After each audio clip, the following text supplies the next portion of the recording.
கிறிஸ்துவுக்குள் அன்பாய் அழைக்கப்பட்ட அன்புக்குரிய சகோதர சகோதரிகளே, உங்கள் யாவருக்கும் கிறிஸ்துவுக்குள்ளான அன்பின் வாழ்த்துதல். இந்த ஆசீர்வாதம் எதை நோக்கி இன்றைக்கு கிறிஸ்தவம் தள்ளுது அப்படின்னு சொல்லி பார்த்தீங்கன்னா, பணம், மணி அண்ட் இட்ஸ் டெரிவேட்டிவ்ஸ். அதாவது பணம் சார்ந்த விஷயங்கள். சரிங்களா?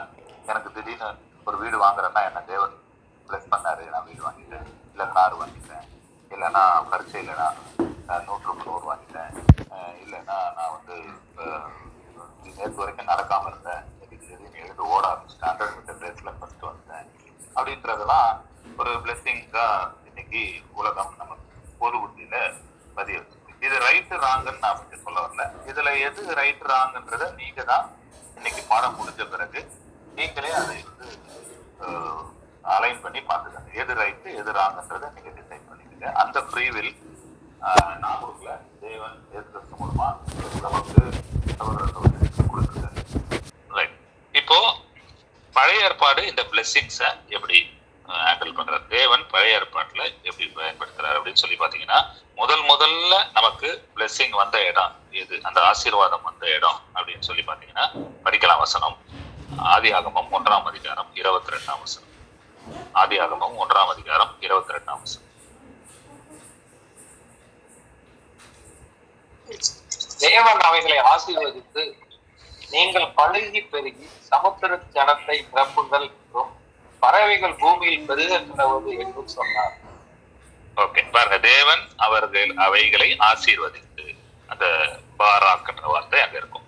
இது அப்படின்னா வாட்டர் கிரியேச்சர்ஸ் அண்ட் பேர்ட்ஸ், இதுதான் ஃபர்ஸ்ட் படைச்சு மனுஷனை படைக்கிறதுக்கு முன்னாடி படைச்சு ஆசீர்வதிக்கிறார். என்ன சொல்றாரு ஆசீர்வதிச்சு? படிங்க பிரதர்.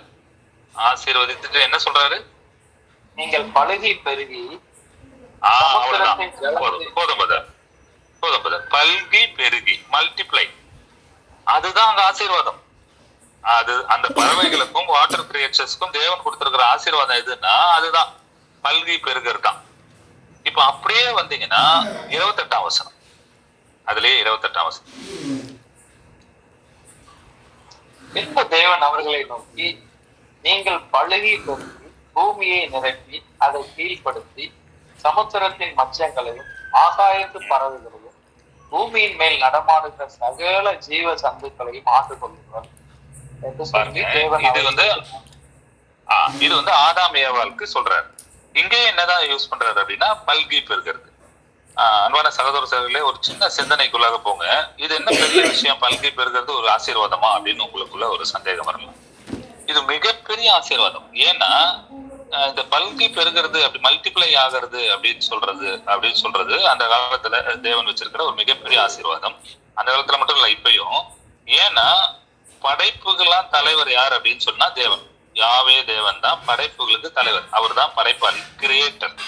வேற யாருமே கிரியேட்டர் கிடையாது, எல்லாருமே கிரியேஷன்ஸ் தான். அந்த கிரியேட்டருடைய ஒரு ஒரு ஒரு அந்த வல்லமைய, கொஞ்சம் அந்த பவரை நமக்கு ஷேர் பண்றாரு. யாருக்கு? வாட்டர் கிரியேச்சர்ஸ்க்கும் சரி, பேர்ட்ஸ்க்கும் சரி, அனிமல்ஸ்க்கும் சரி, முக்கியமா ஆதாமிய வாழ்க்கை. சரிங்களா? ஏன் முக்கியமா அவங்களுக்குன்னு சொல்றேன்னா, அந்த படைப்பை, அவருடைய அந்த படைப்பின் அந்த வல்லமைய, அந்த பவரை நமக்கு கொஞ்சம் ஷேர் பண்றாரு. நம்மளை அவருடைய சாயல்ல படைச்சிருக்காருன்னு படிச்சிருக்கோம். ஸோ அவருடைய சாயல்ல ஆதாம படைச்சிட்டு அவருடைய அந்த வல்லமையை நமக்கு கொஞ்சம் தராரு. எவ்வளவு பெரிய ஆசீர்வாதம் நினைச்சு பாருங்களேன். தேவனுடைய ஒரு வல்லமையை நமக்கு கிடைச்சிருக்கு. நாம என்ன பண்றோம் அப்படின்னா பல்கி பெருக ஆரம்பிச்சிருக்கோம். ஸோ மல்டிப்ளிகேஷன் தான் மிகப்பெரிய பிளெஸிங்ஸ் பழைய ஏற்பாட்டுல வைக்கிறேன். அது மட்டும் கிடையாது. மல்டிப்ளை ஆகுறது மட்டும் வெறும் ஆசீர்வாதம் கிடையாது. பழைய ஏற்பாட்டுல இன்னும் கொஞ்சம் சரத்துகள் இருக்கு. அதாவது பேஸ் வந்து இருக்கு. அதாவது பர்பஸ் ஃபார் பிளெஸிங்ஸ் வந்து என்னெல்லாம் அப்படின்னு சொல்லி பார்க்க போறோம் பழைய ஏற்பாட்டுல. இது பெரும்பாலும் பாத்தீங்கன்னா அந்த மல்டிப்ளிகேஷன் தான். இப்ப பாருங்க, லைன் அப்படியே நான் சொல்லிட்டே வரேன். வசனங்களை நான் இங்க ஸ்கிப் பண்றேன்.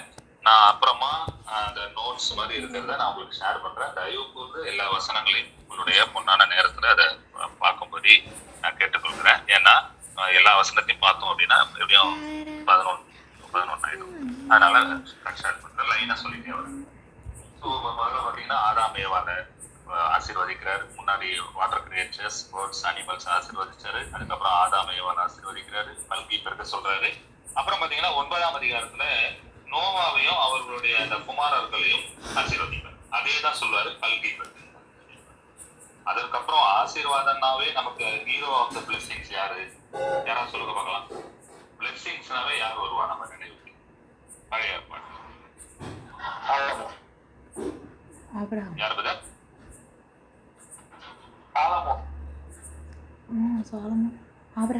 அதுக்கு முன்னாடி சாலமன் நான் சொன்னீங்க. ஆபிரகாம். Very good, super.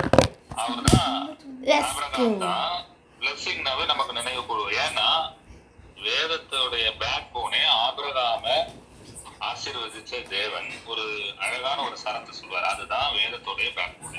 இன்றைய வரைக்கும் அதற்காக தான் மனித குலம் ஓடிக்கிட்டு இருக்கு. அதை நம்ம படிக்க போறோம். ஸோ ஆபிரகாம பிளஸ் பண்ணி என்ன சொல்றாருன்னா அதே மாதிரி மல்டிப்ளை ஆகுங்கிறார். சாராவை பிளஸ் பண்றாரு, என்ன சொல்றாரு அப்படின்னா அதே மாதிரி நீ உனக்கு வந்து அந்த மல்டிப்ளிகேஷன், அதாவது மல்டிப்ளை ஆகிற பல்கி பெருகுகிற அந்த பலத்தை நான் தருவேன். மறுபடியும் ஈசாக்க பலி கொடுக்க போன ஆபிரகாம நிறுத்திட்டு பலியை நிறுத்திட்டு மறுபடியும் பிரம்மாண்டமான ஒரு ஆசீர்வாதத்தை அங்க. இந்த ஆசீர்வாதம் தான் எப்படி நம்ம போன வாரம் வந்து தேவனுடைய திட்டம் அப்படின்னு சொல்லி ஒரு வசனத்தை படிச்சோம். அதை மறக்கவே மறக்காதீங்க, தூக்கத்திலேயே மறக்காதீங்கன்னு சொன்னேன். அதே மாதிரி இந்த ஆசீர்வாதத்தோடைய அந்த எதற்காக இந்த மனித குலம் ஓடுது அப்படின்னா தேவ பக்தி உள்ள சந்ததி பெரும்படிதானே மனித குலத்தை படைச்ச தேவன் சொல்றாரு.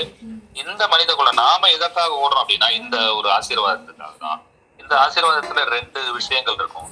இந்த 2 விஷயங்கள் 2 சரத்து, 2 குரூப். இந்த 2 குரூப்புக்காக தான் நம்ம ஓடிட்டு இருக்கோம் இன்னைக்கு. சரிங்களா? படிக்கலாம். ஆதியாகமம் 22ஆம் அதிகாரம் 17ஆம் வசனம்.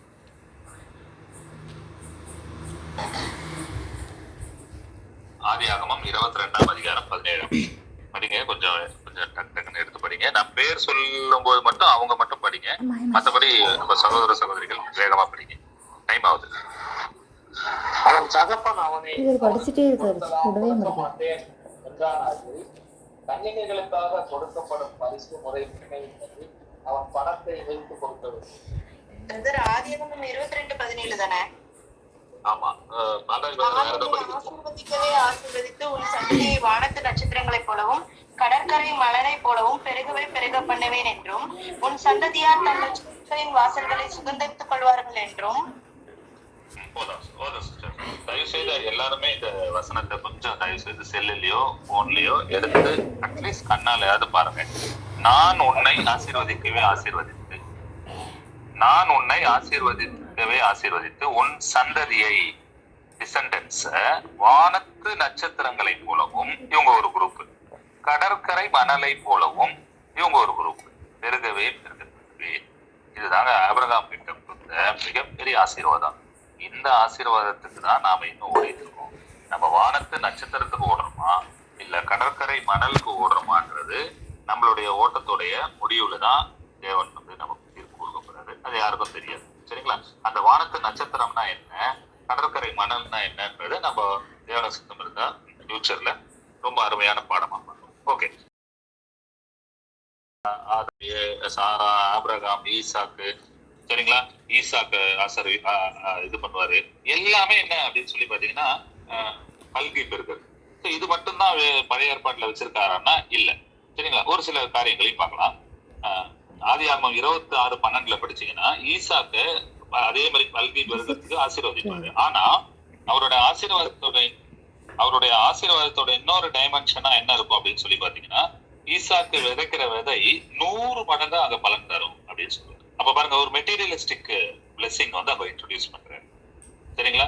ஒரு பொருள் சார்ந்த ஒரு ஆசீர்வாதம், அந்த ஆசீர்வாதம் அப்படி கன்வெர்ட் ஆகுது. இது வரைக்கும் என்ன ஆசீர்வாதம் பார்த்தோம்? வெறும் பல்கி பெறுகிறது. ஆனா இங்க ஈசாக்கு விதைக்கும் பொழுது 100 மடங்கு கிடைக்குமா? ரைட். அது மட்டும் தானா அப்படின்னா அது இல்லை. சங்கீதம் படிச்சீங்கன்னா 37:22 படிக்கல. சங்கீதம் 37:22 கொஞ்சம் மேலான கவனத்தை இங்க வைக்கும்படி கேட்டுக்கிறேன். கொஞ்சம் வேகமா தான் நான் போறேன். சங்கீதம் 37ஆம் சங்கீதம் 20வது வசனம். 20 தானே பிரதர்? 22. அவரால் ஆசீர்வதிக்கப்பட்டவர்கள் பூமியை சுதந்திரித்துக் கொள்வார்கள். அவரால் அவரால் ஆசீர்வதிக்கப்பட்டவர்கள் பூமியை சுதந்திரித்துக் கொள்வார்கள். பாருங்க, இங்க அந்த ஆசீர்வாதம் என்னவா மாறுது? நிலத்தை சுதந்திரித்துக் கொள்றது, அதாவது ஓனர்ஷிப். அது ஒரு மெட்டீரியல் சார்ந்த மெட்டீரியலிஸ்டிக் இதுவா மாறுது. சரிங்களா? வெறும் மல்டிப்ளிகேஷன் மட்டும் இல்ல, இங்க நிறைய டைமென்ஷன் ஆஃப் பிளெஸிங்ஸை இன்ட்ரோடியூஸ் பண்றாரு பிதாவாகிய தேவன். சங்கீதம் 41:1 பாத்தீங்கன்னா, சிறுமைப்பட்டவன் மேல் சிந்தை உள்ளவன் பாக்கியவான் அப்படின்றாரு. சரிங்களா? அந்த பாக்கியவான்ற தமிழ் வார்த்தை தான் நம்ம பிளெஸிங் சொல்லக்கூடிய அந்த ஆசீர்வாதம். சரிங்களா? என்ன சொல்றாரு அப்படின்னா, S, blessed is he who considers the poor அப்படின்றாரு. அதாவது சிறுமைப்பட்டவன் மேல் சிந்தை உள்ளவன் பாக்கியவான் அப்படின்னு சொல்லி சொல்றாரு. ஓகேங்களா? சோ இங்க பாருங்க, அது ஒரு கஷ்டப்பட்டவங்களை நோக்கி நம்ம பார்க்கும்போது நம்ம பிளெஸ்டா அப்படின்றாரு. சோ இப்படி நிறைய டைமென்ஷன்ஸ் ஆஃப் பிளெஸிங்ஸ் இங்க தேவன் இன்ட்ரோடியூஸ் பண்ணிட்டே வராது. அதுல ரொம்ப ஒரு மிகப்பெரிய ஒரு விஷயங்களை இங்க நம்ம படிக்கலாம். ஆதியாகமம் 39ஆம் அதிகாரம் 5ஆம் வசனம். ஆதியாகமம் 39:5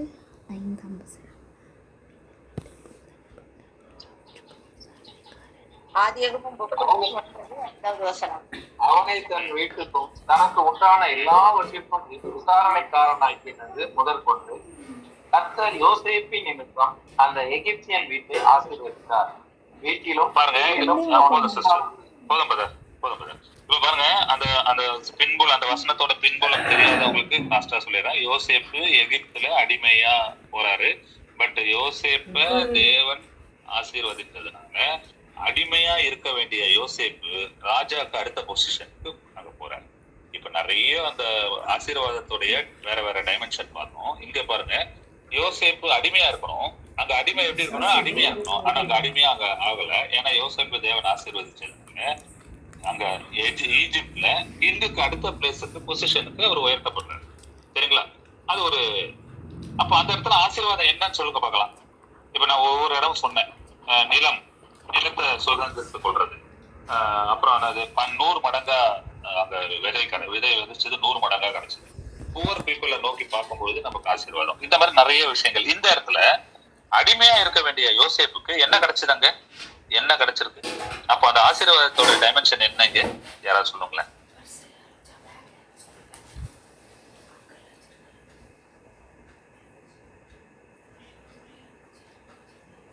ட்ரை பண்ணலாம். இதுல தப்பாயிடும்னா சத்தியத்தை தான் நம்ம தியானிக்கிறோம். இது கிளாஸ் ரூம் இல்ல. தாராளமா ட்ரை பண்ணலாம். உயர்வு, ஒரு மேன்மை, ஒரு உயர்வு. Very good. அத கரெக்ட். இன்னும் அதிகமா நீங்க பாத்தீங்கன்னா, அங்க தேவன் கட்டளையிட்டு இருக்கிற ஃப்ரீ வில், லிபர்ட்டி. சரிங்களா? அங்க என்ன கிடைச்சிருக்கு? அங்க ஆக்சுவலா எப்படி கொண்டு போகப்பட்டாருன்னா, யோசேப்பு அடிமையா கொண்டு போகப்பட்டாரு. ஆனா அடிமையா இல்ல. அவருக்கு முழுக்க அங்க ஃப்ரீ வில் கொடுத்துட்டாரு. அதாவது சுதந்திரத்தை கொடுத்துட்டாரு. அது மட்டும் இல்ல, சகோதரர் சொன்ன மாதிரி சுதந்திரத்தை கொடுத்து ஒரு உயரத்துக்கு தேவன் அங்க கொண்டு போறாரு. அப்போ இந்த இடத்துல அது யோசேப்போட ஆசீர்வாதம் என்னவா பார்க்கப்படுது? என்னவா இருக்கு அப்படின்னா, ஒரு லிபர்ட்டி, ஒரு சுதந்திரமா அங்க பார்க்கப்படுது. அதே மாதிரி 27:38 படிச்சீங்கன்னா, அந்த ஆசீர்வாதம் ஒரு இடத்துல உரிமையா பார்க்கப்படுது. அந்த வசனம் அப்புறம் படிச்சு பாருங்க. உரிமையா பார்க்கப்படுது. என் தேவன்ற ஒரு உரிமை எனக்கு இருக்கு. அதே மாதிரி தேவன் என்ன சொல்றாரு? என் ஜனங்கள் அப்படின்னு சொல்லி இஸ்ரேல் ஜனங்களை சொல்றாரு. என் ஜனங்கள், நீங்க சின்னதா இருக்கீங்க, அதனால உங்களை கொஞ்சமா இருக்கீங்க, அதனால நான் உங்க மேல அன்பு வச்சிருக்கேன், உங்களை நான் தெரிந்து கொண்டேன் அப்படின்றாரு. அந்த உரிமை அங்க ஆசீர்வாதமா பாருங்க. நிலம், மல்டிப்ளிகேஷன், அதாவது பல்கி பெருகிறது, அப்புறம் புவர் பீப்புளை நோக்கி பார்க்கறது, அப்புறம் 100 மடங்கா பலன் தர்றது. ஸோ வெறும் பல்கி பெருகிறது மட்டும் இல்ல, ஒரு மெட்டீரியலிஸ்டிக் பிளெஸிங்ஸ், அப்புறம் லிபர்ட்டி, உரிமை, சுதந்திரம், இப்படி நிறைய வகையில ஏற்பாடு ஆசீர்வாதத்தை பிரிச்சு தேவன். அதுல ரொம்ப முக்கியம் ஒண்ணு பாத்தீங்கன்னா, இப்ப சகோதரர் படிச்சது not only for the people, அந்த இஸ்ரேல் பீப்புள், அந்த இஸ்ரேல் ஜனங்களை தேவன் ஆசீர்வதித்ததுனால அந்த ஆசீர்வாதம் யாருக்கும் போகுதான். சகோதரர் படிச்சார்ல, இப்போ 31:5 பாத்தீங்கன்னா, யோசேப்பு மூலமாக எகிப்தியனுக்கும் அந்த ஆசீர்வாதம் போச்சான். யாரு? புறஜாதி. ஈஜிப்ட் பீப்புள் புறஜாதி, அவங்களுக்கும் போச்சான். அப்போ பாருங்க, நம்ம யார் கூட இருக்கோமோ அதற்கு ஏற்ற ஆசீர்வாதம் நமக்கு கிடைக்கும். அந்த எகிப்தியன் ஆசீர்வதிக்கப்பட்ட அந்த யோசேப்போட இருக்கிறதுனால அவருக்கும் ஆசீர்வாதம் கிடைக்கும். இது ரொம்ப முக்கியமான ஒரு வாழ்க்கை, நம்ம வாழ்க்கையில ஒரு பாடம். நம்மளுடைய அசோசியேட்ஸ், நம்மளுடைய ஃப்ரெண்ட்ஸ், நம்மளுடைய இல்ல உறவுகள், ஃபேமிலி, அந்த எப்படி இருக்கு, இல்ல நம்ம எப்படி செலக்ட் பண்றோம் அப்படின்றது ரொம்ப ரொம்ப முக்கியம். சரிங்களா? அப்போ அவங்களுடைய ஆசீர்வாதம் நமக்கும் இங்க பகிர்ந்து அளிக்கப்படும், இல்ல நம்மளுடைய ஆசீர்வாதம் அவர்களுக்கும் அங்க பகிர்ந்து அளிக்கப்படும். அது தேவன் கிட்ட இருந்து வந்த ஆசீர்வாதம். சரி, இவ்வளோ விஷயங்களும் அது பல்கி பெருகதா இருக்கட்டும், இல்லைன்னா ஒரு நிலம் சார்ந்த, பொருள் சார்ந்த, இல்ல பதவி சார்ந்த, இல்ல உரிமை சார்ந்த விஷயங்களா இருக்கட்டும், இது எல்லாத்துக்கும் தேவன் ஒரு செக் வைக்கிறார். சரிங்களா? முக்கியமான ஒரு வசனம் 22ஆம் அதிகாரம் 18ஆம் வசனம். ஆதியாகமம் 22:18. நீ என் சொல்லுக்கு கீழ்ப்படிந்தபடியினால் உன் சந்ததிக்குள் பூமியில் உள்ள சகல ஜாதிகளும் ஆசீர்வதிக்கப்படும் என்று என் பேரில் ஆணையிட்டேன் என்று கர்த்தர் சொல்லியிருக்கிறார் என்றார். தேங்க்யூ ஸ்டானி. அங்க பாருங்க, ஃபர்ஸ்ட் லைன் பாருங்க, நீ என் சொல்லுக்கு கீழ்ப்படிந்ததுனா, if and only if condition வைக்கிறார். இஃப் கண்டிஷன் வைக்கிறார். இஃப் கண்டிஷன் மட்டும் இல்ல, இஃப் அண்ட் ஒன்லி இஃப். இதை செஞ்சா மட்டும்தான் நீ ஆசீர்வதிப்பு. இந்த ஒட்டுமொத்த நம்ம டைமென்ஷன் பார்த்தோம் இல்லையா, ஆசீர்வாதத்தோட பல கோணங்கள், பல வேவ்ஸ் பார்த்தோம். எல்லாமே எப்போ அப்படின்னா, நீ என் சொல்லுக்கு கீழ்ப்படிந்தா மட்டும்தான். சரிங்களா? இதை விட்டுட்டு இந்த விதமான எந்த ஆசீர்வாதமும் நம்மள அடையாதுன்றது தேவன் இங்க சொல்றாரு. சரி, மெட்டீரியலிஸ்டிக் ஆசீர்வாதத்தை குறிச்சு ஆரம்பத்துல பார்த்தோம். இன்னைக்கு உலகம் முழுக்க பணம் சார்ந்த விஷயம் தான் ஆசீர்வாதம்ன்ற மாதிரி போதனை கிறிஸ்தவர் மத்தியில் இருக்கு. அப்ப இங்கேயும் இப்படித்தானே இருக்கு. ரைட்டு தானே உள்ளதார் அப்படின்னு கேட்கலாம். எஸ், ரைட்டு தான். ஆனா இன்னும் நம்ம முடிக்கல. சரிங்களா? இப்ப இது வரைக்கும் பார்த்தது ஓகே. இப்ப பாருங்க, இப்ப இங்கதான் இப்போ தேவன் ட்விஸ்ட் வச்சுட்டு வராரு. என்ன சொல்லிட்டாரு?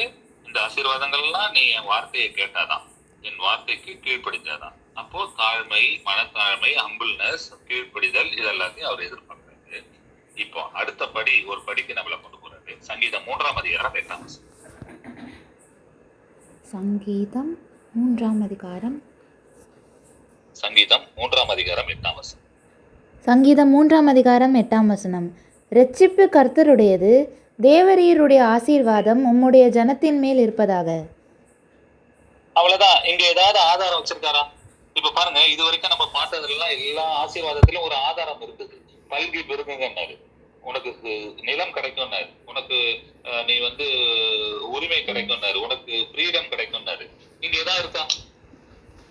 129 சங்கீதம் 129 அதே 8 நானே படிக்கிறேன். கர்த்தருடைய ஆசீர்வாதம் உங்களுக்கு உண்டாவதாக. முடிஞ்சு போச்சு. கர்த்தரின் நாமத்தினால் உங்களை ஆசீர்வதிக்கிறோம். அவ்வளவுதான். ஜஸ்ட் எந்த ஆதாரமும் இல்ல, உங்களை ஆசீர்வதிக்கிறார் கர்த்தருடைய. அப்போ எந்த ஆதாரமும் இல்லாம கர்த்தர் நம்மளை ஆசீர்வதிக்கிறார், தேவன் ஆசீர்வதிக்கிறார் அப்படின்னா எதன் அடிப்படையில இங்க ஆசீர்வதிக்கிறார்? எந்த ஆதாரமும் இல்லை. அப்ப இந்த வசனத்தோட மேலெல்லாம் படிச்சு பாத்தீங்கன்னா ஒரு நெருக்கத்துக்குள்ள அவங்க எல்லாம் இருப்பாங்க. அதுதான் அங்க ஆசீர்வதிக்கிறார். அப்போ ஒரு நெருக்கத்துல இருந்து ஒரு ஆசீர்வாதம் வருதுன்னா எதை நோக்கி நம்ம அந்த நெருக்கம் திருப்பப்படும்? ஒரு பெரிய நெருக்கடியில இருக்கீங்க, உங்களுக்கு தேவன் சொல்றாரு உன்னை நான் ஆசீர்வதிக்கிறேன் அப்படின்னா என்ன அர்த்தம்? அந்த நெருக்கடியில இருந்து நம்ம சொல்லுங்க. நெருக்கத்துல இருந்து விடுதலை, அவ்வளவுதான். விடுதலை, அவ்வளவுதான். வேற எந்த விஷயமும் கிடையாது. வெரி குட், அவ்வளவுதான். அந்த நெருக்கத்துல இருந்து விடுதலை, எந்த விஷயமும் கிடையாது. அப்ப அந்த நெருக்கத்துல இருந்து விடுதலைன்னா என்ன கிடைக்கும் உங்களுக்கு? அது வரைக்கும் உங்களுடைய இருதயத்துல ஏதோ ஒண்ணு ஆட்கொண்டிருக்கும், பெசைற மாதிரி இருக்கும், ஒரு உணர்வு இருக்கும் இல்லையா? அந்த விடுதலை கிடைச்சதுன்னா எப்படி இருக்கும்? நமக்கு எப்படி இருக்கும்? அப்படி பெரிய ஃப்ரீயா இருக்கும். அப்படித்தானே? ட்ரைனேஜ் பிளாக் ரிமூவ் பண்ணா எப்படி இருக்கும்? ஃப்ரீயா தண்ணி ஓடுமே. அந்த மாதிரி நம்மளுடைய தாட் ப்ராசஸ், நம்மளுடைய இருதயம் அப்படியே அமைதி ஆயிடும் இல்லையா? அப்படி ஃப்ரீ ஆயிடும். ஒண்ணுமே அதுங்க அங்க ஒரு சரக்கும் அங்க வைக்கல. அவரு மல்கி பெருகிறத பத்தி சொல்லல, மெட்டீரியலிஸ்டிக் இதை பசிக்கிறத பத்தி சொல்லல, எதையும் பத்தி பேசல. எதை பத்தி இங்க பேசுறாரு அப்படின்னா, புத்திக்கு எட்டாத சமாதானம். இததான் நம்ம ஆண்டவராக இயேசு கிறிஸ்து சொல்றாரு, உலகம் தர முடியாத சமாதானத்தை விட்டு போகிறேன் அப்படின்றாரு. இந்த காரியம் எக்காரணம் கொண்டு முடியவே முடியாது, யாராலையும் முடியாது. ஒன்லி ஒன், தேவன் நம்ம மேல கருணையா ஆசீர்வதித்தா மட்டும்தான் இந்த விஷயம் நமக்கு இருக்கும். மற்ற காரியங்கள் எல்லாம் இப்ப பாருங்களேன், அன்பான சகோதர சகோதரிகளே, யாரையும் இங்க குறை சொல்றது நோக்கம் இல்லை. ஆனா கம்பேரிட்டிவா நம்ம பேசினா மட்டும்தான் சில காரியங்கள். இப்போ நம்ம இதுக்கு முன்னாடி பார்த்தோம், மல்டிப்ளை ஆகுறது, மெட்டீரியலிஸ்டிக்கா எனக்கு திடீர்னு கார் வேணும்னு நினைக்கிறேன், கார் வாங்குற வரைக்கும் எனக்கு ஊர்த்தலா இருக்கும், வாங்கின பிறகு ஒரு சந்தோஷம் இருக்கும். ஆனா அந்த சந்தோஷம் கொஞ்ச நேரத்துல அந்த சந்தோஷம் நீர்த்து போயிடும். வீடு கட்டினா நான் ரொம்ப நிம்மதியா இருப்பேன், சந்தோஷமா இருப்பேன் என் குடும்பத்துக்காக நினைக்கிறேன், வீடு கட்டிடுறேன், கட்டி முடிச்ச பிறகு கொஞ்ச நேரத்துல, கொஞ்ச நாட்கள்ல, கொஞ்ச மாதங்கள்ல அந்த சந்தோஷம் நீர்த்து போயிடும். இது எல்லாமே தேவன் தான் தந்தாருன்னு நான் நினைச்சாலுமே இது எல்லாமே டெம்பரரி. சரிங்களா? எல்லாமே டெம்பரரி. ஏன் டெம்பரரின்னு சொல்றேன்? கிறிஸ்தவர்களுக்கு விட இன்னைக்கு அதிக ஆசீர்வாதமா இருக்கிறது இந்த மெட்டீரியலிஸ்டிக் பிளெஸிங்ஸ்ல இருக்கிறது பாத்தீங்கன்னா நான் கிறிஸ்டியன்ஸ் இருக்காங்க. நீங்க ஒரு கார் வாங்கினா அவங்க 4 கார் வாங்குவாங்க. நீங்க ஒரு கார் வாங்கினா அவங்க ஏரோப்ளைன் வாங்கக்கூடிய அளவுக்கு இன்னைக்கு இருக்காங்க கல்ஃப் கண்ட்ரீஸ்ல. அப்ப அதெல்லாம் என்னது? அதெல்லாம் தேவன் தந்த ஆசீர்வாதமா? அவங்க இதை விட நல்லா இருக்காங்க. அப்ப கிறிஸ்தவர்களுக்கு என்ன தனியா வச்சிருக்காரு? கிறிஸ்து அவன் சொல்லக்கூடிய நமக்கு என்ன ஆசீர்வாதத்தை வச்சிருக்காரு? அதே மெட்டீரியலிஸ்டிக் ஆசீர்வாதம் தான் நம்ம சொல்லிட்டோம் அப்படின்னா நம்மளை விட பைத்தியக்காரங்க யாருமே இல்லையே, நம்மளை விட முட்டாள் யாருமே இல்லையா, நம்மளை விட ஏமாளி யாரும் இல்லையா? ஏன்னா வேதம் ரொம்ப அழகா சொல்லுது, இதெல்லாம் ஓகே, இதெல்லாம் நான் உனக்கு தருவேன், பட் இது டெம்பரரி தான், இது எப்போ வேணாலும் எடுத்துக்கொள்ளப்படும், இல்ல எப்போ வேணாலும் அழிஞ்சு போகும். அதை விட நான் என்ன சொல்றேன் அப்படின்னா, எப்படி தேவன் இருக்கிறவர் அப்படின்னு நம்ம பேசுறோமோ அந்த மாதிரி ஆசீர்வாதம் உங்களுக்கு உண்டாவதாக. முடிஞ்சு போச்சு. கர்த்தருடைய ஆசீர்வாதம் உங்களுக்கு இது எப்போ உண்டாகும் அப்படின்னா இயேசு கிறிஸ்துக்கு உண்டாச்சு. இயேசு கிறிஸ்து நிம்மதியா இருந்தாரா இல்லையா? மன நிம்மதியா இருந்தாரா இல்லையா? உலகம் தர முடியாத சமாதானத்தை உங்களுக்கு விட்டு போகிறேன்றார். அப்ப அவரு உலகம் தர முடியாத சமாதானத்துல அவர் இருந்தார். அந்த சமாதானத்தை நமக்கு தந்துட்டு போறாரு. அப்ப அவரு எப்படி உலகத்தம் தர முடியாத சமாதானத்துல இருந்தாரு அப்படின்னா முழுக்க தேவன் கூட கம்யூனிகேஷன்ல இருந்தார். முழுக்க தேவன் கூடயே அப்படியே ஃபுல்லா அலைன் ஆகி இருந்தாரு. அதனாலதான் சிலுவையில அவர் மரிக்கும் பொழுது தேவன் கூட கம்யூனிகேஷன் கட்டானே முதல்ல இயேசு கிறிஸ்து அதிகமா குரல் எழுப்பி கூக்குரல் இட்டதை அங்க பார்க்கலாம். என் தேவனே ஏன் என்னை கைவிட்டீர் அப்படின்றாரு. அப்போ அவருக்கு ரொம்ப முக்கியம் எது அப்படின்னா தேவன் கூட கம்யூனிகேஷன்ல இருந்ததுதான். அதாவது ஜெபத்துல இருந்தது, அவர் கூட பேசிக்கிட்டே இருந்தது. அதுதான். அப்போ அந்த மாதிரி ஒரு கண்டிஷன்ல தான் உலகம் தர முடியாத சமாதானத்துக்குள்ள இயேசு கிறிஸ்து போனாரு. அததான் இங்க தேவன் சொல்றாரு. பழைய ஏற்பாடுலயும் அதை தான் அவர் வைக்கிறாரு. அப்ப அந்த ஆசீர்வாதத்துடைய ஆணிவேர் எதுதான் அப்படின்னா கர்த்தருடைய ஆசீர்வாதம் உங்களுக்கு உண்டாவதாக. அவ்வளவுதான். எந்த தரத்தும் அதுல இல்லை, எந்த கண்டிஷனும் அதுல இல்லை. அப்ப இது எப்பதான் நமக்கும் கிடைக்கும் அப்படின்னா இயேசு கிறிஸ்து மாதிரியே நாமும் முழுக்க தேவன் கூட எந்த காரியத்திலையும் எல்லா காரியங்களிலும் நாம தேவனை மகிமைப்படுத்துறது, தேவன் கூட பேசுறது, தேவனுக்கு நன்றி சொல்றது, இப்படி அவர் கூடயே முழுக்க நம்ம கம்யூனிகேஷன்ல இருக்கோம். நம்மளும் இயேசு கிறிஸ்து மாதிரியே அந்த உலகம் தர முடியாத சமாதானத்தை பெற்றுக்கொள்ளத்தக்கதாக வாழ்வோன்றதுதான் இங்க வேதம் பழைய ஏற்பாடு மூலமா சொல்லுது. இன்னும் நாம புதிய ஏற்பாட்டுக்கு வரல. சரிங்களா? இப்போ அந்த விஷயத்தை இயேசு கிறிஸ்து பெற்றுக்கொண்டார். அப்படித்தானே? உலகம் தர முடியாத சமாதானத்தை இது தேவன் கூட இருக்கு. அததான் என்ன சொல்றாரு அப்படின்னா உன் புத்திக்கு எட்டாததுன்றார், உன் புத்திக்கு எட்டாத சமாதானம் படிக்கலாம். பிலிப்பியர் 4 அதிகாரம் 7 வசனம்.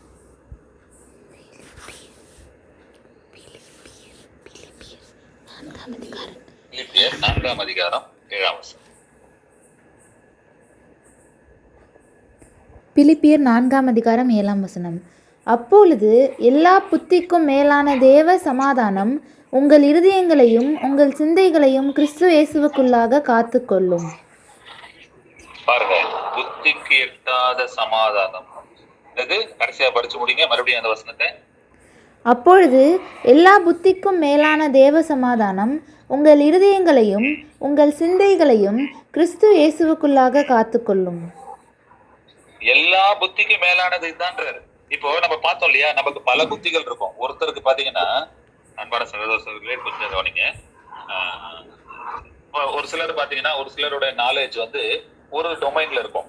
பிசினஸ் டொமைன்ல நல்லா இருப்பாங்க, ஒரு சிலர் மேனேஜ்மெண்ட் டொமைன்ல நல்லா இருப்பாங்க, ஒரு சிலர் டெக்னிக்கல் டொமைன்ல ரொம்ப பவர்ஃபுல்லா இருப்பாங்க. இப்படி அறிவுகள், பல அறிவுகள் இருக்கு. ஒரு சிலர் ஸ்போர்ட்ஸ்ல ரொம்ப பவர்ஃபுல்லா இருப்பாங்க. எந்த அறிவு அவனா இருக்கும், எந்த மெட்டீரியலிஸ்டிக்கா நம்ம ஏர்ன் பண்ணலாம், இல்ல மணியா ஏர்ன் பண்ணலாம், கன்வர்ஷன் பண்ணலாம், நிறைய அறிவுகள் இந்த உலகத்துல இருக்கு. எந்த அறிவும் இதற்கு இராது. எல்லாவற்றுக்கும் மேலான அறிவு தான் இருக்கிறது. அதுக்கு கிட்ட கூட நெருங்க முடியாதான். எல்லா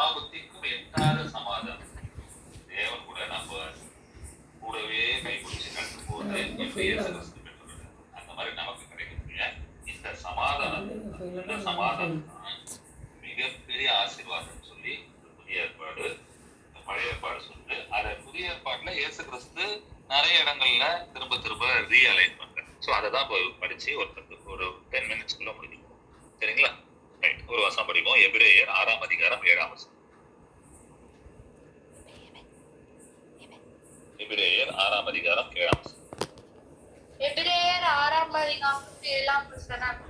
எப்படி எனில், தன்மேல் அடிக்கடி பெய்கிற மழையை குடித்து தன்னிடத்தில் பயிர்கிறவர்களுக்கேற்ற பயிரை முளைப்பிக்கும் நிலமானது தேவனால் ஆசீர்வாதம் பெறும்.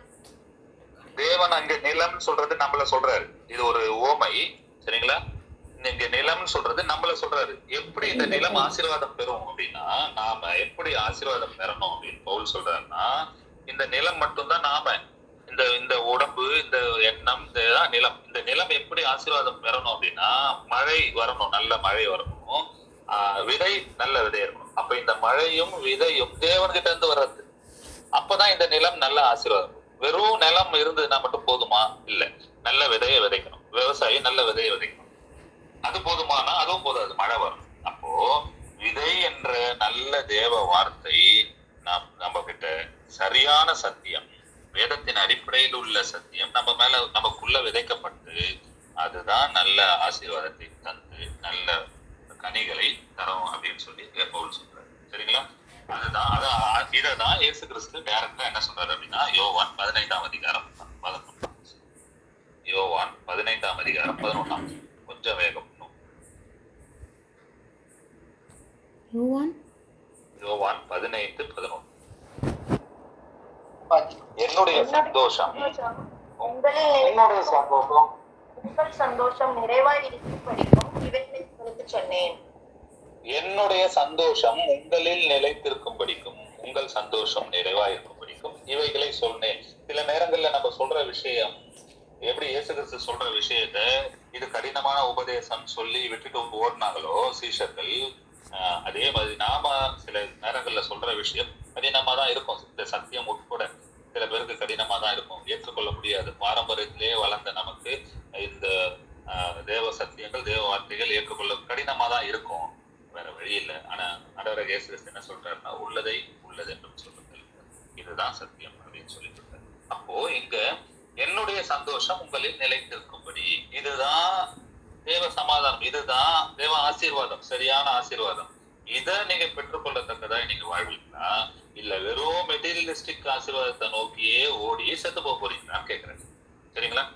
ரொம்ப அழகான ஒரு வசனம் படிப்போம். யோவான் 16ஆம் அதிகாரம் 22 முதல் 24 வரை.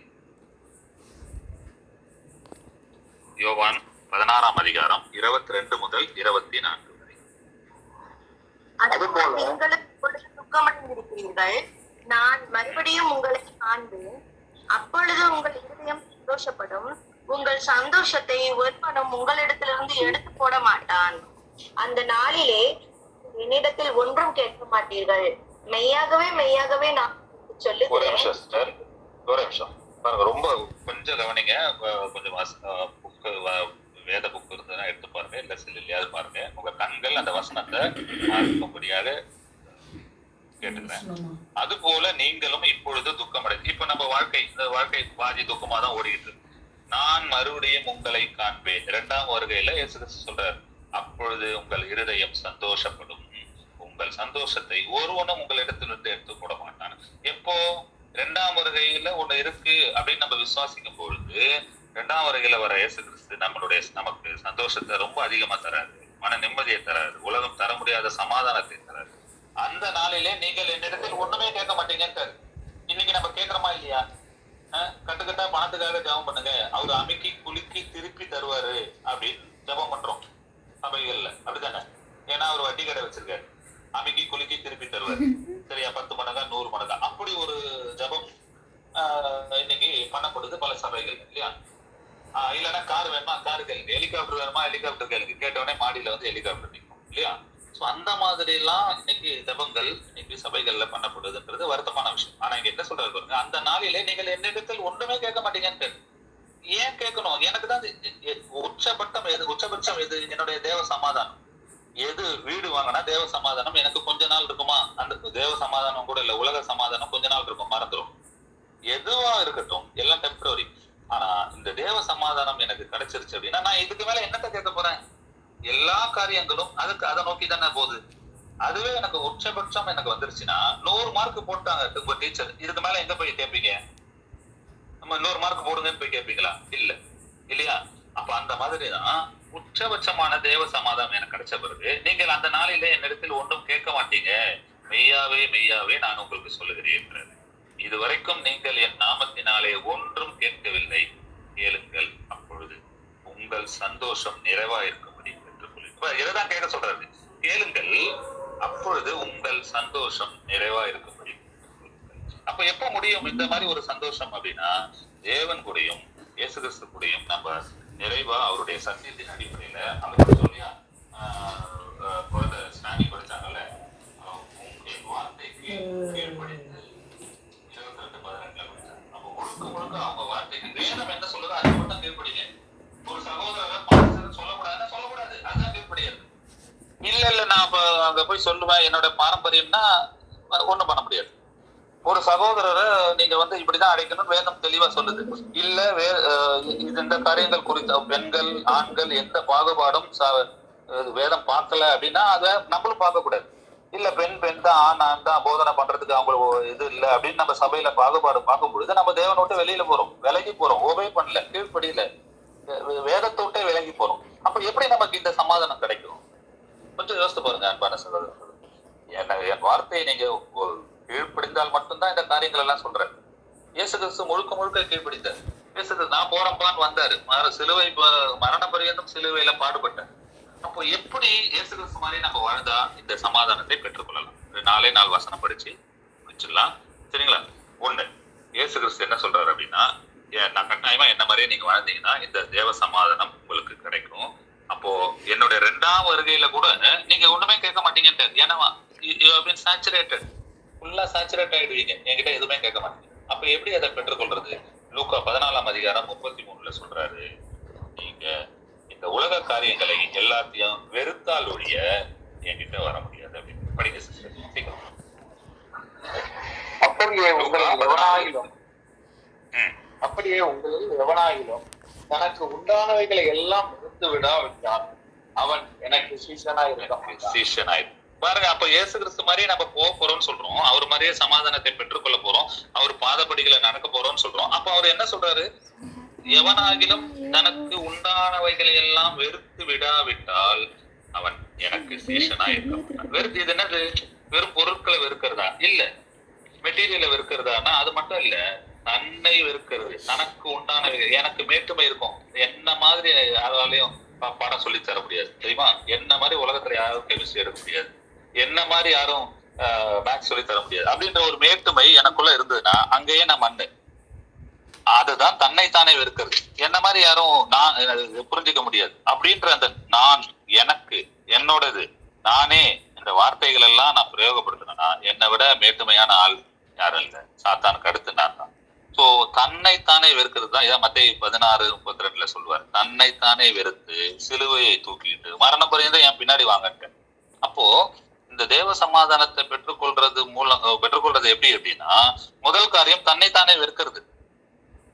அப்போ என்னெல்லாம் கிடைக்கும்? தன்னைத்தானே வெறுக்கும் பொழுது என்னெல்லாம் கிடைக்கும்? இப்போ சகோதரி ஒரு வசனம் படிப்பாங்க, 1 கொரிந்தியர் 3:21-23 வரை. பிரியா சகோதரி படிப்பாங்க. 1 கொரிந்தியர் 3:21 முதல் 20.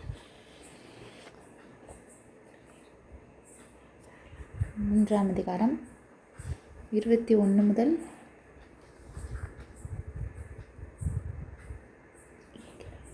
படிக்கிறீங்களா சிஸ்டர்? சார் திருப்பி சொல்லுங்க. 1 கொரிந்தியர் 3:21 முதல் 23. 21 to 23. இப்படி இருக்க ஒருவனும் மனுஷரை குறித்து மேன்மை பாராட்டு இருப்பானாக, எல்லாம் உங்களுடையதே. பவுலாகிலும்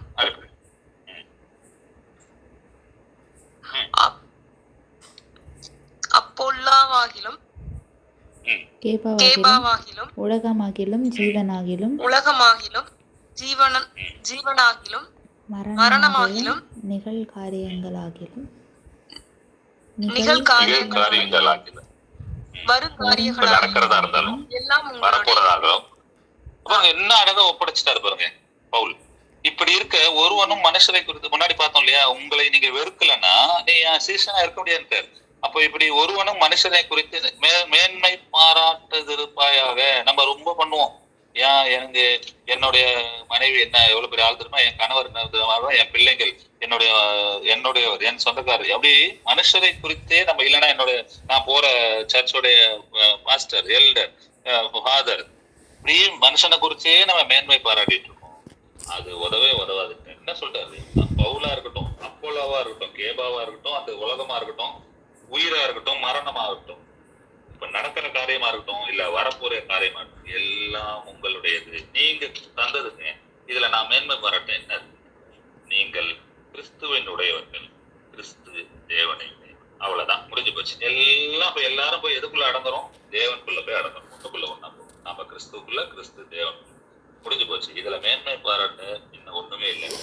இதுல மேன்மை பாராட்டிட்டு உட்கார்ந்துட்டு இருக்கிறத விட்டுட்டு தங்களை தாங்களே வெறுத்து, அதான் என் காரியங்கள்லாம் எனக்கு மேற்கமை வருதா உடனே வெறுத்துது, எனக்கு பொறாமை வருதா, எனக்கு பேராசை வருதா, எனக்கு இன்னொருத்தர் மேல வஞ்சம் வருதா, இன்னொருத்தர் மேல பொறாமை வருதா, எல்லா காரியங்களையும் வெறுத்துட்டு என் பின்னாடி வாங்க. அதுதான் அது ஒருத்தர் தன்னை தானே இருக்கிறது. ஈஸி சொல்றது, ரொம்ப ரொம்ப ரொம்ப ஈஸி அன்பான சகோதர சகோதரிகளே. ஆனா மிக கடுமையான காரியம். இது 100% செஞ்சு காட்டணும் ஆண்டவர் இயேசு. சரிங்களா? யாக்கோபு 1ஆம் அதிகாரம் 12ஆம் வசனம் முடிச்சிடலாம். யாக்கோபு 1ஆம் அதிகாரம் 12ஆம் வசனம். சோதனையை சகிக்கிற மனுஷன் பாக்கியவான், அவன் உத்தமன் என்று விளங்கின பின்பு கர்த்தர், இங்கிலீஷ்ல பாத்தீங்கன்னா பாக்கியவான், blessed is the man that endured the temptation. சோதனையை சகிக்கணும். தன்னை தானே வெறுக்கணும், சோதனையை சகிக்கணும், பாடுகளை இயேசு கிறிஸ்து அனுபவிச்ச மாதிரி அனுபவிக்கணும், சிலுவையை தூக்கிக்கிட்டு மரண பரியந்தம் நம்ம போடணும். நம்மளுடைய மரணம் சிலுவையில தான் இருக்கும். சிலுவைனா பாடுகள் அர்த்தம், ட்ரையல்ஸ், டெம்டேஷன்ஸ், அவ்வளவுதான். சரிங்களா? இப்ப இவ்வளவும் நீங்க பண்ணிட்டீங்கன்னா என்ன, இப்போ பழைய ஏற்பாடுல அன்பான, இப்ப எப்படி வேதம் லிங்க் ஆகுது பாருங்க, எப்படி அழகா லிங்க் பண்ணி வச்சிருக்காரு பாருங்க தேவன். பழைய ஏற்பாட்டுல என்னெல்லாம் ஆசீர்வாதம் பார்த்தோம், கல்வி பெறுகிறது, நிலத்தை சுதந்திரத்துக் கொள்றது, அப்புறம் சுதந்திரம், லிபர்ட்டியை கிடைக்கிறது, உரிமை கிடைக்கிறது இல்லையா, அப்புறம் புவர் பீப்புளை நம்ம பார்த்துக்கிறது, இல்லைன்னா நம்மளுடைய விதை பன்மடங்கா நமக்கு இது கிடைக்கிறது, இப்படி நிறைய ஆசீர்வாதத்தை இதுவும் கிடைக்கும்ன்ற. But it's all very very temporary. எப்போ அது பெர்மனண்டா மாறும் அப்படின்ட்டு நம்ம ஆண்டவராக இயேசு கிறிஸ்து மலைக்கு மேல போய் மலை பிரசங்கம் பண்றாரு. அதுல ரொம்ப அழகா சொல்லுவாங்க. ஆங்கிலத்துல இந்த மலை பிரசங்கத்தை இங்கிலீஷ்ல பியாட்டிடியூட்ஸ் அப்படின்னு சொல்லுவாங்க. சரிங்களா? இந்த பியாட்டிடியூட்ஸோட ஒரு பகுதியை நம்ம குழந்தை மதுஷா படிப்பாங்க. மத்தேயு 5:3 முதல் 11 வரை.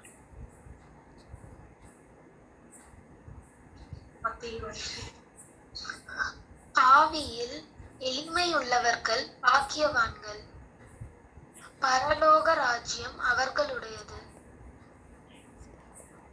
துயரப்படுகிறவர்கள் பாக்கியவான்கள், அவர்கள் ஆறுதல் அடைவார்கள். சாந்த குணம் உள்ளவர்கள் பாக்கியவான்கள், அவர்கள் பூமியை சுதந்திரித்துக் கொள்வார்கள். ஒரு நிமிஷம் அப்படியே கால் பண்ணுங்க. பாருங்க, பழைய ஏற்பாட்டை படிச்ச எல்லா ஆசீர்வாதமும் இங்க உண்டுன்றாரு. ஆவியில் எளிமை உள்ளவர்கள் பாக்கியவான்கள், பரலோக ராஜ்யம் அவர்களுடையது. பரலோக ராஜ்யத்தை நீங்க அந்த பிளெஸிங்கோட இது என்ன அப்படின்னா, பரலோக ராஜ்யம். நீங்க எளிமையா இருக்கீங்களா, தன்னைத்தானே வெறுக்கிறீங்களா, ட்ரையல்ஸ் பாடுகளை அனுபவிக்கிறீங்களா, சிலுவையை தூக்குறீங்களா, என் பின்னாடி வரீங்களா, பரலோக ராஜ்யம் உங்களுடையது. நீங்கள் ஆறுதல் அடைவீர்கள். 4ஆம் வசனம். சமாதானம் கிடைக்கும். அப்புறம் பூமியை சுதந்திரத்துக் கொள்வீர்கள். இந்த பூமி உங்களுக்கு கிடைக்கும். தேவைப்பட்டா உங்க எல்லாத்தையும் தருவார். தேவைப்பட்ட ஹெலிகாப்டர் கூட தருவாரு. ஆனா அது தேவையில்லைன்னா ஹெலிகாப்டரோட வாழை கூட தரமாட்டேன். சரிங்களா? நம்ம எதுக்கு தேவை அப்படின்னா, தேவ காரியங்களை செய்யறதுக்கு அது தேவை நினைச்சாருன்னா. ஆனா அதுவும் டெம்பரரி தான். படிங்க 6ஆம் வசனம். நீதியின் மேல் பசிதாக உள்ளவர்கள் பாக்கியவான்கள், அவர்கள் திருப்தி அடைவார்கள். இரக்கம் உள்ளவர்கள் பாக்கியவான்கள், அவர்கள் இரக்கம் பெறுவார்கள். அங்க படிச்சோம்ல, ஒரு நிமிஷம் அங்க படிச்சோம்ல, நான் போர் பீப்புளை நோக்கி நீங்க பாத்தீங்கன்னா நீங்க பிளஸ்ட் அப்படின்னு பழைய. அதுதான் சொல்றாரு. இரக்கம் உள்ளவர்கள் பாக்கியவான்கள், அவர்கள் இரக்கம் பெறுவார். நீதியின் மேல் பசிதாகம் உள்ளவர்கள், நீதினா இங்க தேவனுடைய சட்டம், தேவனுடைய சத்தியம், அது மேல பசிதாகம் உள்ளவர்கள் பாக்கியவான்கள், அவர்கள் மட்டும்தான் திருப்தி அடைய முடியும். அப்போ உலகத்துல எல்லாம் பண்றாங்களே அப்படின்னா அது வேற நம்ம பார்க்க போறோம். சரிங்களா? அந்த சமாதானம் அப்படின்னு நினைச்சிட்டு இருக்கிறது யார் மூலமா வந்தது? அந்த சமாதானத்தை தந்தது யாரு? இந்த உலகத்துல, 2ஆம் உலகத்துல அப்படி ஒரு சமாதானம் இருக்கா அப்படின்றது பிற்பாடு பார்க்கணும். தேவன் சித்தம் வேற சத்தியம். படிப்போம். இருதயத்தில் சுத்தம் உள்ளவர்கள் பாக்கியவான்கள், அவர்கள் தேவனை தரிசிப்பார்கள். சமாதானம் பண்ணுகிறவர்கள் பாக்கியவான்கள், அவர்கள் தேவனுடைய புத்திரர் எனப்படுவார்கள். நீதி நிமித்தம் துன்பப்படுகிறவர்கள் பாக்கியவான்கள், பரலோக ராஜ்யம் அவர்களுடையது. பாருங்க, இதுதான் இயேசு கிறிஸ்து சொல்றாரு. ஒரு நிமிஷமா, இதுதான் இயேசு கிறிஸ்து சொல்றாரு, சத்தியத்தை சொன்னேன் சத்துருவானேன். வேற வகையில எல்லாம் நீங்க நிறைய எதிரிகளை சம்பாதிச்சுட்டு நான் வந்து சத்தியத்துக்குள்ள இருக்கேன், நான் வந்து கரெக்டா இருக்கேன், இயேசு கிறிஸ்து பாதப்படிகளை நடக்கிறேன்னு சொன்னா இல்ல. எதன் நிமித்தம் நீங்க சத்துருவாங்கன்னா, இந்த சத்தியத்தை சொல்றது மூலமா, இந்த சத்தியத்தின்படி நடக்கிறது மூலமா, நடந்து காட்டுறது மூலமா நீங்க சத்துருவாக்கப்பட்டீங்கன்னா நீங்கள் பாக்கியவான்கள். இந்த சத்தியத்தின் மூலமா நீங்க பாடு அனுபவிச்சீங்கன்னா நீங்கள் பாக்கியவான்கள். நான் என்னோட பலத்துக்கு மீறி கோடிக்கணக்குல கடனை வாங்கி அது மூலமா பாடுகளை அனுபவிச்சு ஐயோ நான் பாக்கியவான் ஆகிடுவானா? அது இல்ல. நீதியின் நிமித்தம், சத்தியத்தின் நிமித்தம் நம்ம துன்பப்படுறோம். 11ஆம் வசனம். என் நிமித்தம் உங்களை நிந்தித்து துன்பப்படுத்தி பலவித தீமையான மொழிகளையும் உங்கள் பேரில் பொய்யாய் சொல்வார்களானால் நீங்கள் பாக்கியவான்கள். என்னமா? என் நிமித்தம், என் பேர்ல உங்களை நிந்தித்து துன்பப்படுத்தி உங்களை பொய்யா சொல்லுவாங்க. என்ன வேணா சொல்லுவாங்க. இயேசு கிறிஸ்துவ என்னெல்லாம் சொன்னாங்க? திருடன்னாங்க, பெயர் சபையின் தலைவன்றாங்க, சாத்தானுக்கு தலைவன்றாங்க, பெண் பித்தன்னாங்க, அயோக்கியன்னாங்க, பைத்தியக்காரன்னாங்க. இதுக்கு மேல என்ன பேச வேண்டியிருக்கும்? இயேசு கிறிஸ்துவ மீறி, அவரை மீறி நம்மள. அப்போ இந்த வார்த்தைகள்லாம் உங்களை நோக்கி வருதுன்னா யார் நிமித்தம்? என் நிமித்தம். அவர் சொல்றாரு என் நிமித்தம். அது என் நிமித்தம், நீதியின் நிமித்தம் நீங்கள் பாக்கியவான்கள். அப்ப இவ்வளவு விஷயம் தான் ஆசீர்வாதமா? இவ்வளவு விஷயத்த என்னால முடியுமா? இயேசு கிறிஸ்து தேவனுடைய ஒன்றான மகன், அவர் பண்ணிடுவாரு, இதெல்லாம் நான் பண்ண முடியுமான்னா கட்டாய முடியுன்றாரு ஆண்டவராகிய இயேசு கிறிஸ்து. உங்களாலையும் முடியும். நீங்க எப்போ அப்படின்னா என்னுடைய வார்த்தைக்கு கீழ்ப்படிச்சு நடந்தீங்கன்னா உங்களுக்கு நான் ஹெல்ப் பண்ணுவேன்றார். அவர் ஹெல்ப் பண்ணுவேன்னு சொல்லிட்டாருன்னா அப்ப நம்மளால முடியுமா? முடியாதா? ஐயோ அவர் மாதிரிலாம் என்னால பாடு அனுபவிக்க முடியாது, வேதம் சும்மா சொல்லுது, நம்ம மனுஷனால முடியாதுன்ற ஒரு போதனை இருக்கிறதுனால இந்த விஷயங்களை பதிய வச்சிருக்காரு. கட்டாயமா உங்களால முடியுன்றாரு. அந்த ஒரு வசனம் தான் இன்னைக்கு கடைசியா படிச்சு முடிக்க போறோம். அன்பான சகோதர சகோதரிகளே, கொஞ்சம் லேட்டானதுக்கு மன்னிச்சுக்கணும், வேற வழி இல்லை. இன்னும் நிறைய ஒரு 30 வசனங்களுக்கு வரைக்கும் நான் ஸ்கிப் பண்ணிட்டேன். ஸோ அதோட தாற்பயம் உங்களுக்கு புரியணும் அப்படின்னா ஒரு சில வசனங்களை நம்ம பார்த்தே ஆகணும். ஸோ ஒரு ஆளா 2 நிமிஷத்துல ரீகேப் கொடுத்துட்றேன். ஸோ பழைய ஏற்பாட்டுல ஆசீர்வாதம் சொல்றது முடிஞ்ச வரைக்கும் மெட்டீரியலிஸ்டிக் ஆசீர்வாதம் மட்டும் இல்லை, பல்கி பெருகிறது தான் ஆசீர்வாதம். ஏன்னா பல்கி பெருகிறதுன்றது கிரியேஷனுடைய ஒரு பார்ட், கிரியேட்டருடைய ஒரு பார்ட். அதையே நம்ம கிட்ட தராரு, பெரிய ஆசீர்வாதம் தான் அது. ஆனாலும் அது புதிய ஏற்பாட்டுல வரும்பொழுது பல்கி பெருகியாச்சு. இப்போ அது வரும்பொழுது ஆபிரகாம் கிட்ட கொடுத்த அந்த 2 ஆசீர்வாதம், கடற்கரை மணல், அங்க வானத்து நட்சத்திரம். அப்போ அது ஆகிறதுக்கு தான் இன்னைக்கு மனுஷங்க ஓடிக்கிட்டு இருக்காங்க. அது ஆகணும் அப்படின்னா அந்த ஆசீர்வாதம், எந்த ஆசீர்வாதத்தை நாம் பெற்றுக்கொள்ளணும் அப்படின்னா புத்திக்கு எட்டாத சமாதானமாகிய தேவ சமாதானம், அதுதான் நம்ம பெற்றுக்கொள்ளணும். அதை எப்படி பெற்றுக்கொள்றதுன்றதுதான் இயேசு கிறிஸ்து நமக்கு முன்னாடி வந்து பாதப்படிகளை வச்சுட்டு போயிருக்காரு. அதாவது செட் அன் எக்ஸாம்பிள், நமக்கு எக்ஸாம்பிள் வச்சுட்டாரு. எப்படின்னு சொன்னாரு? உங்களை நாம வெறுக்கணும், தன்னைத்தானே வெறுக்கணும், பாடுகளை அனுபவிக்கணும், சோதனைகளை அனுபவிக்கணும், நீதியின் நிமித்தம் துன்பப்படணும், நீதியை நம்ம கடைபிடிக்கணும், அது மேல நம்ம ஒரு அன்பு வைக்கணும், அவர் நிமித்தமாக துன்பப்படணும். இப்படி நிறைய விஷயங்களை பண்ண முடியாத நோக்கி ஓடினவங்க தான் சீஷர்கள் எல்லாரும். ஆனா இன்னைக்கு நம்மள கடைசி காலத்துல சீஷர்களா கூப்பிட்டுருக்காரு அப்படின்னா கட்டாயம் நம்மளால முடியும். இன்னைக்கு சத்தியம் அறியாதவங்க கூட இந்த காரியங்கள் எல்லாம் அனுபவிச்சுட்டு இருக்காங்க, பாடுகளை அனுபவிச்சுட்டு இருக்காங்க. ஆனா நாம இன்னைக்கு நம்மளை கூப்பிட்டு சிறுமந்தையா சத்தியம் சொல்லி கொடுத்துருக்கோம்னா கட்டாயமா நம்மளால முடியுன்றதுதான் அவர் கொடுக்குற மிகப்பெரிய ஆசீர்வாதம். இதை விட என்ன அன்பான சகோதரர்கள் நமக்கு ஆசீர்வாதம்? இப்ப உன்னால முடியுன்றாரு பிதாவாகிய தேவனும் இயேசு கிறிஸ்து. யூ கேன் டூ இட், நான் ஹெல்ப் பண்றேன்றாரு. இதை விட நமக்கு என்ன ஆசீர்வாதம் வேணும்ன்றீங்க? இதை விட்டுட்டு வெறும் பணமும் பொருளும் அழிந்து போற பொருளையும் ஆசீர்வாதம் சொல்லி இன்னைக்கு போதனைகளுக்கு பின்னாடி நம்ம ஓடிட்டு இருந்தோம்னா நம்மளை விட யார் இல்லையா? வீணா போனவங்க. அந்த நிலம் விதையே இல்லாத நிலம்னு அர்த்தம். வெறும் மெட்டீரியலிஸ்டிக் ஆசீர்வாதத்தை நோக்கி நம்ம ஓடிட்டு இருக்கோம் அப்படின்னா அந்த நிலம் நாம தான் நிலம். விதைக்கப்படாத நிலம்னு அர்த்தம். அப்ப எப்ப கனி தரது? விதையே இல்லைன்னா எப்ப கனி தரது? மழையே பெய்யலன்னா எப்ப கனி தரும் அந்த நிலம்? அப்படி ஒரு நிலமா, தரிசு நிலமா நம்ம ஆயிடக்கூடாதுன்றது தான் சொல்றாரு. ஸோ அப்ப அந்த ஹெல்ப் பண்றேன்னு சொல்றாரு பாத்தீங்களா, நமக்கு ப்ராமிஸ் பண்றாரு பாத்தீங்களா, அந்த வசனத்தை யாரு மனிஷா சகோதரி குணதேசம் மனிஷா படிப்பாங்க. வெளிப்படுத்தல் விசேஷம் 3ஆம் அதிகாரம் 21ஆம் வசனம். வெளிப்படுத்தல் விசேஷம் 3ஆம் அதிகாரம் 21ஆம் வசனம்.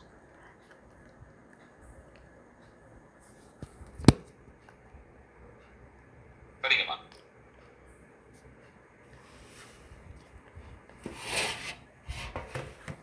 Better read.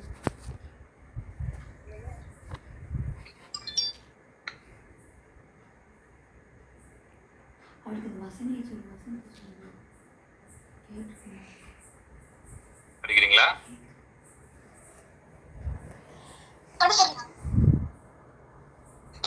வெளிப்படுத்தல் 3:21.